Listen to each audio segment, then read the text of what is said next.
Hello, we are Group Fam and we are here to give you our presentation. Teaching should always be learner-centered. Benjamin Franklin said, and I quote, "Tell me and I forgot, teach me and I may remember, involve me and I learn." Means that students should always be involved in learning and not just main receptors of knowledge that is being given by the teacher. There are 14 psychological principles and each are divided into 4 main parts. The first is cognitive and metacognitive. This part includes nature of learning process. Learning process means learning complex things by copying what they saw in the surroundings. For example, a child may learn how to clap by just simply seeing or watching his or her mother clapping. This also includes learning by experience. As what they say, experience is the best teacher. For example, falling in love and entering a relationship. In that thing, you'll experience how to be in a relationship and you'll learn how to accept people, how to accept their characteristics, their behaviors, and how to understand them more. And if that relationship will fail, next time you'll probably be more responsible and capable of handling. This principle is also being used in school, just like having laboratory classes for our chemistry lessons. There, in the laboratory, we'll be more aware and we will understand more how the complex structure of chemistry are being made, how do they react with each other, and what are their behavior. Next is the goals of learnings. This means setting goals in order to achieve something. Teachers can assess their student in setting their own goals for academic purposes. For example, a student may be low on something or on a specific subject. The teacher may help him set goals in order to have a high grade. Then we have construction of knowledge. This means that a student can link new information with existing knowledge in meaningful way. For example, in history class, the children have learned the history of a certain place. That's why they can already incorporate why the people in that certain place behaves or acts like that. Another example is in chemistry class.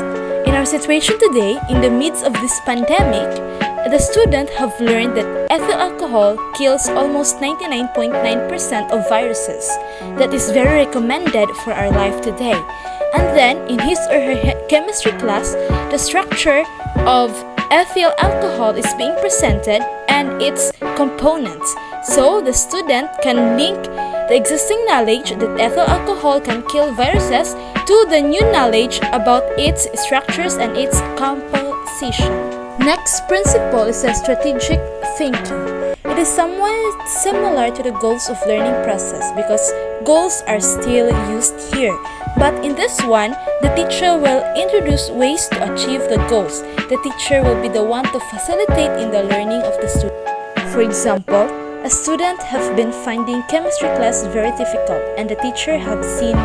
The teacher may introduce group study and group students who find chemistry difficult to those who are very good in chem so that they can both share their knowledge, ask questions, and make learning easy. Another thing that the teacher can introduce to achieve the goals of learning is to use gadgets and social media as references.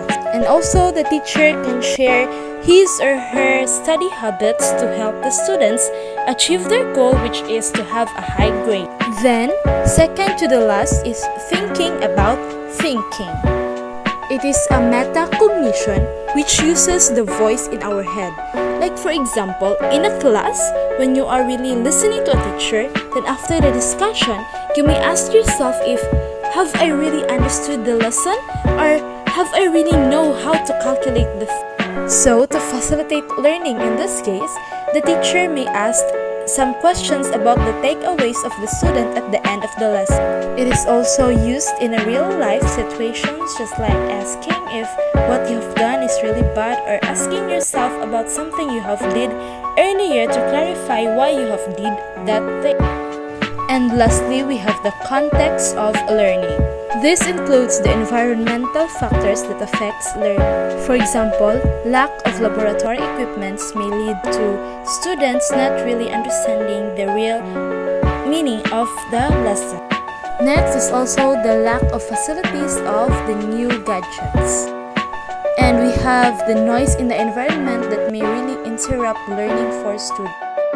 And now for the second major categories of psychological principles, which is motivational and metacognitive. There are three principles under this category. So let's start with the first one, motivational and emotional influences on learning. First is, what is motivation? Motivation is the force that energizes and directs behavior. So motivation is a force. A force is a strength or energy you use when you push a thing. Same with motivation. It pushes and energizes you to work on things that may lead you to your goal or anything you want to achieve in life. And how much is learned is influenced by the learner's motivation. If the learner is well motivated, he or she can learn many things or acquire skills with his own willingness. So most of the students wants to finish their studies and have a stable life. So if that student is not well motivated, he may be tired when doing classworks, so he cannot reach his goals. And if the student is motivated, he or she will enjoy to learn and able to reach success. There are four things that influence the students to learn.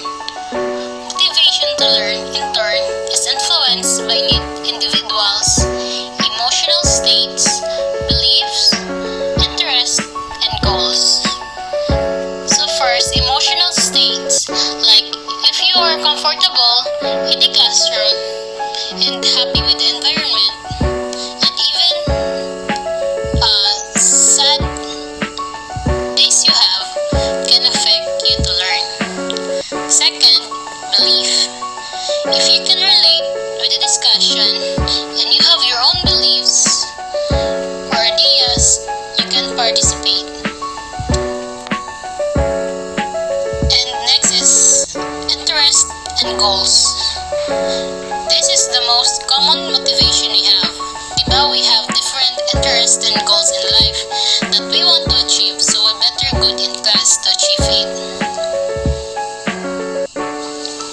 And also the teacher is one factor that helps you to learn.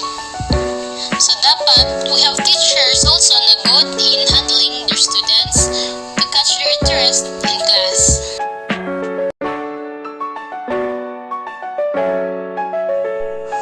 And now for the second principle under the category of motivational and effective factors, which is the intrinsic motivation to learn. What is intrinsic motivation? Intrinsic motivation is the act of doing something without any obvious external rewards. It is driven by the internal rewards. In other words, the motivation to engage in a behavior arises within the individual because naturally satisfying to you. This contrasts with extrinsic motivation, in which involves engaging in behavior in order to earn external rewards or avoid punishments. An example of intrinsic motivation would be reading a book because you enjoy reading and have an interest in the story or subject, rather than reading because you have to write a report on it to pass a class. In intrinsically motivated behaviors, the reward is the activity itself. You do the activity because it's internally rewarding. You may do it because it's fun, enjoyable, and satisfying. So for example, there is a game and you are teamed up with your friends and you are happy about it and want to enjoy the game. So even if you lose, that's not a problem. What matters is that you enjoy the game with your friends. And there are factors in intrinsic motivation. The first one is learner's creativity, the inborn talents of the students. The second is higher order thinking, as skills involve complex and judgmental skills such as critical thinking and problem solving. And the third one is natural curiosity, the desire to learn or know more about something, and this leads to more questions. questions. And also, intrinsic motivation is simulated by tasks of optimal novelty and difficulty, relevant to personal interest and providing for personal choice and control. Next is the third principle under the category of motivation and effective factors, which is the effects of motivation and efforts. Motivation has several effects on students' learning and behavior. The first thing is acquisition of complex knowledge and skills. We are in a class to learn and acquire knowledge and skills to help you grow, be knowledgeable to things that surrounds you, and also helps you to achieve your goals. Second is determines the persistence in reaching a specific goal. So motivation also helps us to be persistent in our goals. It gives us energy to give efforts in schools or anything that will lift you to your goal. And third, good academic performance. So being motivated, you will have the effort to study and do your task so you will have a good grade. Now let's go to the developmental and social factor. The first one is developmental influences on learning. As a child develops, he will experience different prospects as well as limitations in his learning. When teaching, we need to take into account different forms of development, including physical, cognitive, and social, in order to ensure our students learn as much as possible. In this one, we should also consider the appropriateness of the instructional materials. It must be judged from the perspective of the student or learner who is presumed to be naive and uninformed rather than from the teacher's perspective or rather than our perspective. We should also look after the intellectual, social, emotional, and physical domains of the child. Macro skills are also to be considered. Macro skills refer to the primary, key, main, and largest skill set relative to a particular context. It is commonly referred to in English language.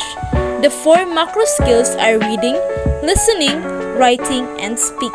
The prior and past experiences of the student should also be considered. Parents play a big role in the child's life. Early and continuing parental is a must. A growing body of research shows that building effective partnership with parents, families, and schools to support children learnings leads to improved learning outcomes. Parents are the first and continuing educators of their children. Every teachers should also consider the developmental differences of children, and every teachers should embrace the diversity of the students in his or her classroom in order to make learning happy and acceptable. Now let's go to the social influences on learning. Social influences comprises the ways in which individuals change their behavior to meet the demands of social environment. Students may sometimes be influenced by their environment. Sometimes, we may see that students are copying what they saw in the social media or whatever they can see in their environment. We can even see them copying the style of their best friends, or they may be copying the way their parents talk and act. Hi, good day to everyone. My name is Mrs. Joy Armenta, and I'm going to tackle today about individual differences factors. So let's get started. The first one is individual differences in learning. It means different strategies, approaches, and capabilities for learning that are a function of prior experience and heredity. And we're going to use different strategies. And as a teacher, alam naman natin na hindi pare-pareho ang mga estudyante natin. They are unique from one another. No, ang iba is mabilis maka-pick up, yung iba naman is hindi madali. So, we're going to use different strategies na para sabay-sabay silang matututo at sabay-sabay rin nilang maiintindihan. Pero gagamit tayo ng mga different ways para mas lalong maging maayos at maging maganda yung pagkakaintindi nila sa mga lessons na mabibigay natin as a teacher. We're going to approach them in a good way. No, alam naman natin na ang teacher is the second parent of the students, so we're going to approach them in a smooth way na hindi sila matatakot sa atin. That we have the capabilities, na maka-gain sila ng learning sa atin. And one is learning and diversity. It means that learning is most effective when differences in learners' linguistic, cultural, and social background are taken into account. It means that as an educator or as a teacher, we need to take account not just academically, na matuto sila magbasa, matuto silang magbilang, but we need to take account also their culture, their religion, their linguistic and social background. Na mas maging sensitive tayo sa mga estudyante natin. Kasi sabi nga, diba, hindi sila pare-pareho. They are unique. Malay mo sa mga sinasabi mo pala, may nasasaktan ka ng estudyante mo or learner, diba? Ang sakit nun as a part of a teacher. So we need to be sensitive. Dapat yung classroom natin is yung mga estudyante is maging comfortable while hearing, while listening to your lessons. We need to be accountable. We need to be sensitive. Dapat itatakin natin as an educator na hindi lang tayo nagtuturo academically, but we need also to be sensitive because yung mga tinuturuan natin is hindi yan mga robot, kundi mga bata yan, and there will be the future of our world. Lastly, number 3 is standard and assessment. It means setting appropriately high and challenging standard in assessing the learners, as well as the learning progress, including diagnostic, process, and outcome. Assessment are integral parts of the learning process. It means standard and assessment. As a teacher, kung alam mo naman sa sarili mo na natuto ba talaga yung mga estudyante sa'yo, na-assess ba talaga nila, na natuto ba talaga sila sa mga pinagsasabi mo sa harapan nila, sa mga lessons na binigay mo sa kanila, you need to give them a appropriate and high challenging standard in assessing the students. And by that, we're going to use nung mga common like giving them quizzes, giving them assignments, giving them tests, weekly test ba yan, or kung ano yung mga tests every first grading, second grading, third grading, and fourth grading, and so on. We need to see the progress of the students, kung natututo ba talaga sila, nang naiintindihan ba talaga nila yung lahat-lahat ng mga lessons na binigay natin sa kanila. We need to have that in our mind, na kailangan yung mga lessons na ibinigay natin sa kanila is madaling napipick up ng mga estudyante na tinuturuan natin everyday. Lastly, we're going also to tackle the Alexander and Murphy's summary of the 14th principle.